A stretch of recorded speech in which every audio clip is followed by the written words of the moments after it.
erkaklar jinsiy quvvatini oshirish bo'yicha qadimdan qolgan noyob bir usul borda.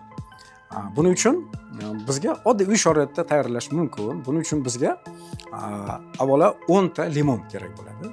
Limonni biz ezib sharbat holatiga keltiramiz.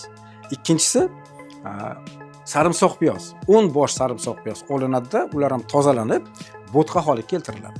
Uchinchisi 1 kilogramm toza asal kerak. Mana shu uchalasini yaxshilab aralashtirish kerak bo'ladi. Va endi iste'mol qilishga o'tamiz. Har kuni 3 mahal ovqatdan oldin 1 choy qoshiqdan yeyish kerak. Ovqatdan oldin 1 choy qoshiqdan. Mana shu 20 kunda o'zini aniq natijasiga erishadi. Bu organizmni ham tozalaydi, erkaklik quvvatini katta kuch bag'ishlaydigan noyob bir usulda bu. Endi bitta mutaxassislar tavsiya beradi. Bu juda ham haliga ta'sirchan malham bo'lganligi uchun, tishni emaliga ta'sir etmasligi uchun shuni iste'mol qilgandan keyin tishni bir yuvib qo'yish kerak.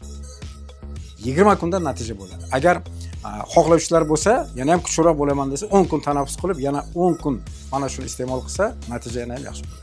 Shunaqa ma'lumotlar sizga kerak bo'lsa, marhamat, biz sahifalarimizni kuzatib boring. Sizning uchun tayyorlaydigan mavzularimiz juda ham ko'p.